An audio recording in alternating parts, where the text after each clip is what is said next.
So there is a saying in our tradition, when it comes to Jews, we don't listen, we wait. The idea being that when we're in a conversation with someone else, we're already thinking about what we're going to say, what we are going to argue. Now, unfortunately, as we know in our world today, this is not just true about the Jewish community. Especially with the prevalence of social media, it is easy to get involved, not really in conversations, but in monologues. Now, I'm reflecting upon this because Rabbi Berzin and I just recently returned from the lovely city of Chicago, where we had our annual rabbinic convention. Now, aside from eating Chicago-style deep dish pizza, which I argue is a casserole more than a pizza, we found ourselves in conversation with colleagues that we have witnessed be in conflict with each other on social media because they were so certain about their rightness of their arguments that they're ready to shout down anyone else. And the thing that we've been arguing over and over again as a rabbinic conference is that social media is the wrong place to be in conversation. And if rabbis can't get that lesson, alachat kama v'kama, as we say in Aramaic, how much the more so it is hard for everyone else. If we can't model the ability to listen and be in dialogue, how much harder it is to expect that of anyone else. And I was reflecting upon that with this week's Torah portion, Vayikra. Now, to be honest, Vayikra is not about conversation, it's not about dialogue, it's about sacrifices and offerings. It is what you might call the priestly handbook. It goes over and over and over in what you might say intricate or possibly gory detail about how the Levites were supposed to make their offerings to God. And we read it every year. And we argue, why are we reading Leviticus every year? Why are we reading the book of Joshua? Why this priestly handbook? And I think part of it is because of the struggle to make meaning out of a sacrificial rite that we haven't performed for over 2,000 years with the destruction of the Second Temple in Jerusalem. And I was looking at it this week in preparation for tonight, and I noticed something I've seen every year whenever I read Vayikra, but this time it stuck with me. If you look at the first word in Vayikra, Vav Yud Resh Kuf Aleph, you'll notice the aleph is diminished. The aleph is smaller. Now, according to scholarly experts, this was probably some sort of scribal mistake. They meant to write a regular aleph, but for whatever reason, they wrote a smaller one. But when it comes to Torah, once it's written in Torah, you can never change it. And so the way the rabbis look at it is they don't say, oh my goodness, this is a mistake. They say, what can we learn from this? What can we learn from this diminished aleph?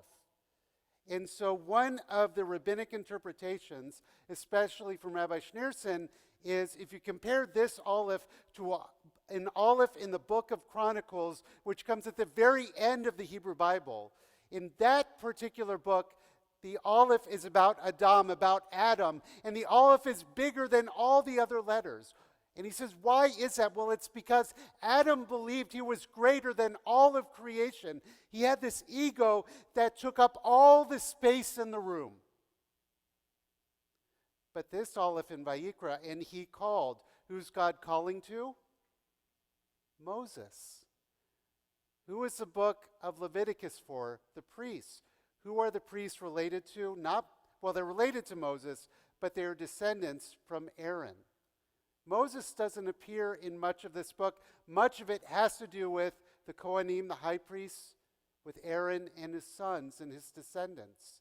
It is as if Moses is diminishing himself by writing a smaller aleph to make space for his brother, to make space for his nephews, to make space for his community, to make space.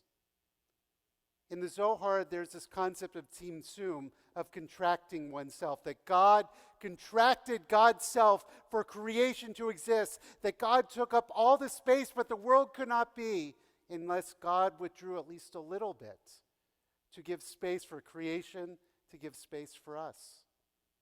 Now, why am I mentioning all of this? Well, first of all, because it's Vayikra. But secondly, because I think there's something powerful in that. Each of us has the power to take up all the space in the room. Each of us has the power to believe that we are the ones who are right and anyone we are arguing with is wrong. But if we do that, we can never, ever hope to learn. If we do that, we can never, ever hope to grow. If we do that, there can never, ever be shalom bayit in the world, and there can never, ever be shalom bayit, peace, in our homes. How many of us argue with our brothers and sisters?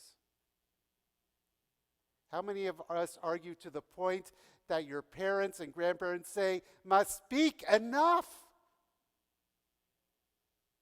How many of you have done that today? How many of you have done that this evening? Right? Okay, thank you.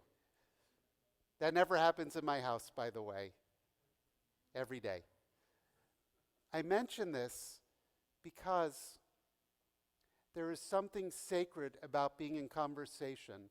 There is something sacred about creating space for others. There is something sacred about being curious, not about being certain.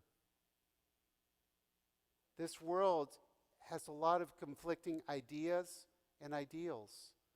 Of course it does. We all have different perspectives. We all lead different lives. We all have different histories. But our perspectives, our ideas, our ideals have validity, and they should have space in sacred conversation. I've spoken about it before, about conversations, maklochet l'shem shamayim, conversations, argumentation for the sake of heaven, to create space in sacred conversation to allow God to dwell with us. But that can only happen if we write a smaller aleph, if we diminish ourselves just a little bit. We live in a world right now where there's a lot of conflict, a lot of argument, a lot of hate, a lot of anger, a lot of intolerance. And yes, it needs to be shouted out from the mountaintops. Because no one should feel less than for who or what they are. At the same time, we also need to create space for the sharing and free expression of ideas. For the world only gets better if we create more holiness through these sacred conversations. God said, I want to be in your midst. But we have to, like God, tzimtzum, contract ourselves just a little bit to create that space.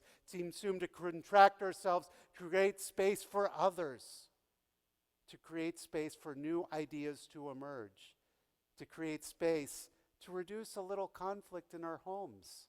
So that way sanity can emerge for our poor parents. To create space for the sacred. We learn a very powerful lesson from Moses. That in order to really see each other, we can't take up all the room. In order to really see each other, we can't always be certain. In order to really see each other, we have to invite the holy to dwell in our midst. So let's, on this Shabbat, be inspired to create a little more space for each other and for God to be with us. Shabbat Shalom.